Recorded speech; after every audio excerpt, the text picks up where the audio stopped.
ሰላም ሰላም ሙሉ ዩቲዩብ ተከታታዮች በዛሬው ተዘጋጅቼ የመጣሁበትና ማሳያችሁ የአየር ማጣሪያ አንደኛው ነዳጃችንን ከሚበላብን ምክንያቶቹ አንዱ የሆነውን እንዴት የአየር ማጣሪያችንን ወይ ደግሞ ዳብራተር የሚባለው እንዴት ማጽዳት እንችላለን የሚለው ነው። በሱዙኪ ፍሪ ማሳያችሁ። በተለያዩ መኪኖች ላይ እንዲሁ ማጽዳትም ማስተካከልም ይቻላል።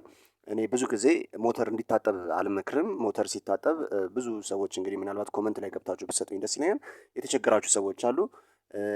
በኮምፒውተር አብዛኛው ኮምፒውተር ስለሆነ ሞተር ሲታጠብ ያለው በውሃ ፕሬዠር ኮምፒውተር ላይ የገባበት ቦቢና የሚባለውን ያቃጥላል። የኢግኒሽን ኮይል የሚባለውን በጣም ብዙ ጊዜ ያቃጥላል። የተለያየ ዲናሞን ያቃጥልብናል። ስለዚህ እንደኔ ሀሳብ ሞተር ባታሳጥቡ ወይ ደግሞ ራሳችሁ ዝም ብላችሁ ወለወል ማድረግ ትችላላችሁ በእርጥብ ፎጣ እያደረጋችሁ ወይ ደግሞ እንደዚህ በእርጥብ ፎጣ ብቻ እንዲወለወል ማድረግ ነው እንጂ በፕሬዠር ውሃ ባይመታ ብዬ እመክራለሁ። ሞተራችን ላይ አቧራ ብዙ ጊዜ ይኖራል፣ ምክንያቱም የአቧራው ከስር ስለሚገባ ማለት ነው።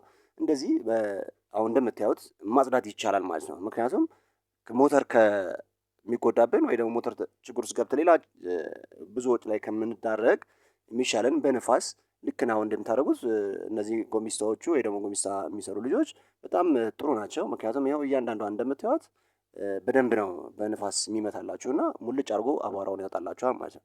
ስለዚህ ትልቁ ነገር ምንድነው? እዚህ ጋር ደግሞ ዳብራተር ነው። አሁን እዚች የሱዙኪ ኤቭሪዋ ዳብራተሯ እዚህ ጋር ነው ያለው።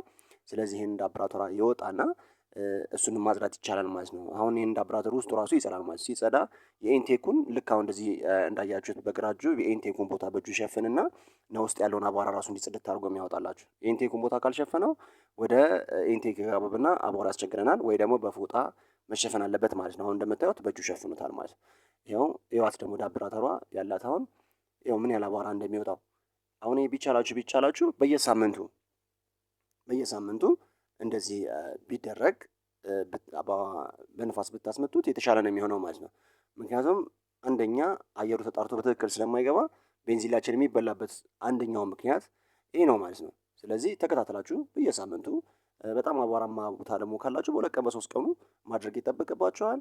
በመጨረሻ ደግሞ ልክ በየ5000 ኪሎ ሜትር ደግሞ ዳብራተሩ መቀየር እንዳለበት ደግሞ መርሳት የለባችሁ። ምናልባት አንዳንድ መኪኖች ላይ ማኑዋላቸው ሊለያይ ይችላል፣ ግን እኛ አብዛኛውን አቧራነት ስላለው የምናሽከረክርበት ቦታ ዳብራተሩ በየ5000 ኪሎ ሜትር ዘይቱን ልክ ስትቀይሩ ፊልትሩ ዘይት ምናምን ሲቀየር እነዛም ይህም በዛው ልክ አብሮ መቀየር አለበት ማለት ነው። መረሳት የሌለበት ይኸው እንደምታዩት በጣም አቧራ ወጣበት፣ እንደዚህ መጽዳት አለበት ማለት ነው። ይህን በምታደርጉበት ሰዓት አንደኛ የመኪናው ጉልበት ይመለሳል፣ ሁለተኛ የነዳጃችሁ ፍጆታ በዛው ልክ ይቀንሳል ብዬ በእርግጠኝነት መናገር እችላለሁ ማለት ነው። ስለዚህ ይሄ ነገር ከተመቻችሁ ጥሩ ብላችሁ ካሰባችሁ ላይክ ማድረግ አትርሱ። ሰብስክራይብ እያደረጋችሁ ሼርም እያደረጋችሁ ለሌሎቹ እንዲደርስ ሌሎቹ እንዲማሩበትና እንዲያዩት። ያችን ነገር የማያደርግ ሰው በጣም ብዙ ሰው ነው ያለው እንዳየሁት ከሆነ። ስለዚህ ቢያይ መማር ይችላል ማለት ነው።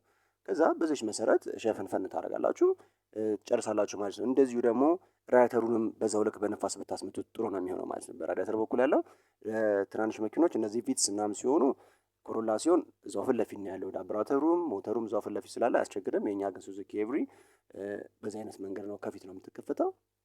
መኪና ሲያጡ ራሱ ብዙ ጊዜ ይችን ነገር አያውቋትም።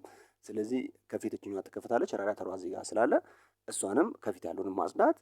ይሄኛው እንደውም ሞተር መኪና የምታሰጡበት ሰዓት ላይ እንደዚህ ንፋስ ብታስመቱት ጥሩ ነውና ብታደርጉት እላለሁ። እችን ለማለት ነው ዛሬ የገባሁትኝ። ምናልባት ጥሩ ከተመቻችሁ ሀሳባችሁን ብትሰጡኝ ተመችቶናል። ጥሩ ሀሳብ ነው። ስለዚህ በዚሁ ቀጥል የምትሉኝ ከሆነ በዚሁ ቀጥል። መስተካከል ያለበት ነገር ደግሞ ካለ ከተናገርኳቸው ወይ ደግሞ ከማሳያቸው ነገሮች መስተካከል ያለበት ነገር ካለ ይሄ ነገር መስተካከል አለበት ትክክል አይደለም የምትሉኝ ካለ ጥሩ ሀሳብ ከሆነ ምክንያቱም ሌሎች እንዲማሩበት ስለምፈልግ ብታደርጉ እኔም የተሻለ ነገር ለማቅረብ ዝግጁ እሆናለሁ ማለት ነው። ስለዚህ ከተመቻችሁ ተመችቶናል፣ ጥሩ ነገር ነው። በዚሁ ቀጥል ብትሉኝ ሀሳባችሁን ብትሰጡኝ ገንቢ ሀሳብ ብትሰጡኝ ማስተካከል ያለብኝን እንዳስተካከል ብትረዱኝ እላለሁ። በዛው ልክ ለዚህ ቪዲዮ ከተመቻችሁና ጥሩ ነው ብላችሁ ካሰባችሁ ሼር ማድረጋችሁን አትርሱ። ቤተሰብ የሆናችሁ እንደዚህ ቤተሰብ የሆናችሁ ላይክ በማድረግ እንድትተባበሩኝ አመለክታለሁ። በዛው ልክ ደግሞ ለኔ ቪዲዮ ለኔ ዩቲዩብ ጀማሪ ከሆናችሁ ደግሞ ሼር እና ሰብስክራይብ ማድረጋችሁን እንዳትረሱ።